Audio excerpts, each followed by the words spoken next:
All right, we're going to talk about the new equipment, bailout equipment we got for most of our members. It comes in a nice little pouch. The pouch may or may not fit in your gear that you have. This is the pouch. It has a little cover, sterling on it. It may or may not fit in your gear. If you have new gear, you have a bailout pocket that this is going to go into. It's got 50 feet of rope. It's a lot of rope. If you can cut this rope, but you need to cut it with a rope cutter and with a TRT guy with you.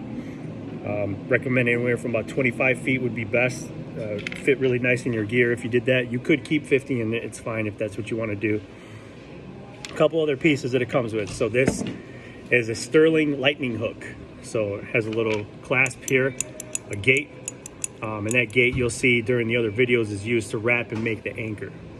Okay, so this thing is rated for about almost 6,000 pounds, 5,800 pounds. So that's the sterling lightning hook. The other things it comes with is the sterling FCX rescue sender. So this rescue sender is rated for about 3,000 pounds. So it's plenty for just a bailout. All this stuff meets NFPA 1983, which is what we go by. And the other thing it comes with is going to be this sterling carabiner with a little lock here. So this carabiner is rated at about 2,500 pounds, 2,473 pounds. This carabiner is what's going to attach to you and what you would be using to repel. So we'll go through the video and we'll show you different ways on how to use this, some different techniques. Whenever you do put this in service, after you do the bailout, then you can put it in service in your gear. Whenever you do decide to put the rope in there, whether or not you put 50, 25, or whatever you decide to do, you need to make sure that you tie a knot at the end of this rope. That's really important. We recommend, you'll see in the video, that we would like for you to tie a knot and keep a carabiner at the end so you can actually lower somebody down if needed. So that's our recommendation to you. You don't have to do that, but it's a good tip. But if not, at the very least, you need to make sure that you tie a knot at the end of the rope. That way you don't fall right through this bad boy. We're gonna sorry about that. We're gonna guide you through the rest of it, okay? All right, so bailing out. In order to get your bailout kit, you're gonna need to do 3 evolutions. One evolution is gonna be hooked to the wall, where you put your hook. And you're gonna hook it to the wall, whether it's this side or the right side, and you're gonna bail out. Second evolution is gonna be tool through the wall, which you'll see a video on that. And the third evolution will be wrapping a radiator pipe or wrapping this piece of wood, simulating a door jamb or anything like that we're gonna bail out. So what we're doing now is gonna be the hook to the wall. So you wanna make sure that you get that hook firmly placed into the wall. You could utilize this hole that we have here, or you can put it above it. Watch your hand, Josh. So, or you can put it, above, or you can put it below, just to get the feeling of a real wall. So, the goal of this is to make sure that you have your hand pushed up against that and creating pressure on that hook, and then you want your descender to be outside of the windowsill. So Josh's gonna put his descender outside of the windowsill. Now he's gonna straddle the sill. Go ahead and straddle the sill with your legs. So straddle the sill first.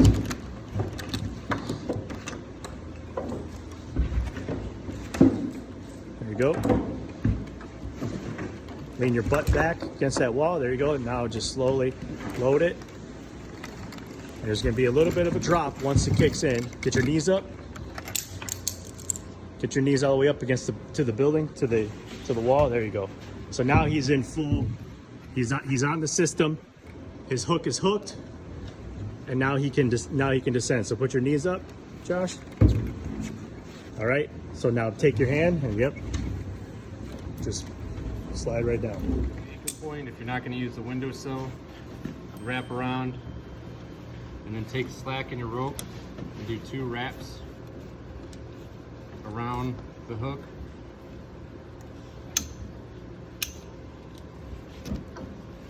And now you've got girth hitched whatever object you can get a hold of as an anchor point, as opposed to bailing out using the windowsill.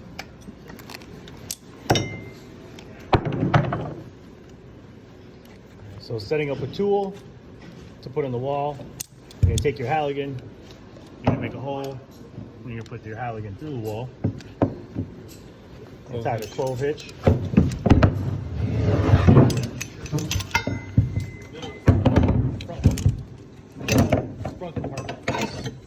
See, the hook isn't utilized on here.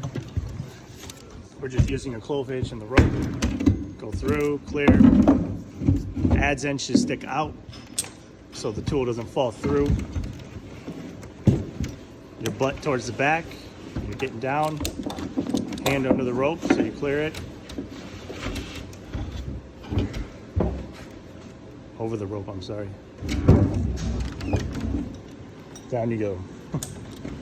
Solid anchor point, wrap it around, and then take the rope and wrap it around once, twice, back through the hook, and you've got yourself a secure anchor point. We're going to talk about the descender real quick and how to use it and how it functions. What we found out is that it has a sweet spot in it. You're going to hold it with one hand. You only need a finger or two of pressure because it's really touchy. But if you overpressure it and pull it down, it's going to lock. So you need to be careful, because as soon as you take it out of this lock position and come up, it's going to give you slack right away. So the only way to avoid that is if it's locked and you let go completely, and it'll stay locked. But as soon as you put any more pressure on it, it'll start coming down. So whether you're from this position and you come up, it'll give you slack, or when you're in this position and you come down, it'll give you slack. So something to think about. Make sure you're giving yourself enough slack to get your descender over your exit point. You don't want to be stuck with your hand under the rope or with your descender not out of the building. You can see Tony's kind of lengthening the rope out there. Takes some getting used. So you want to make sure your hand is on top of the rope, not under the rope. As soon as you apply pressure on that rope, your hand's going to get stuck.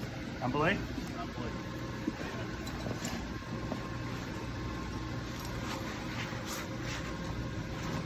Slack on belay. All right.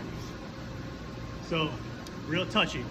As soon as I put 2 fingers on this, it's going to start giving me some slack. So, you got to make sure that you're ready to go and ready to use it.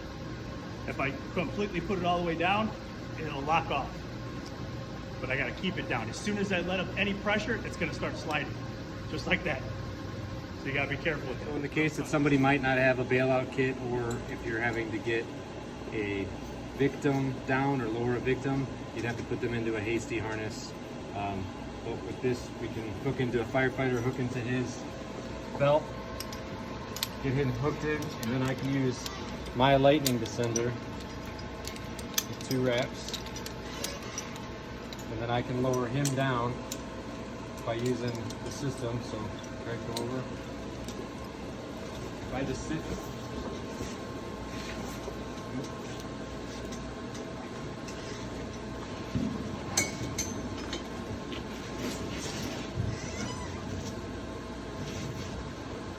So even if Matt starts to move forward, his feet will lock against the edge. And he's just working it. So his feet is around the edge, and he's just working it through his lightning system. All right, so to give this descender slack, so if you're on an anchor and you're trying to go to a location, you're going to need slack. So we figured out to give it slack, there's an easy way to do it. This rope bites, this little black metal thing. When this slides up, it bites on the rope and doesn't let you to give it any slack. So to counteract that, you put it sideways, nice and flush sideways, and it'll just slide right through, nice and easy, to wherever you need to go, to your location. Go ahead and straddle the sill. Hold on to his hook, Dave. Dave, hold on to his hook so he doesn't. So he would take that and you just make sure that it's over the edge. He's got enough slack to where his descender's over the edge. And that way, when he loads it, he's ready to repel. But that's the easy way to give slack as long as you hold it horizontally to your ankle.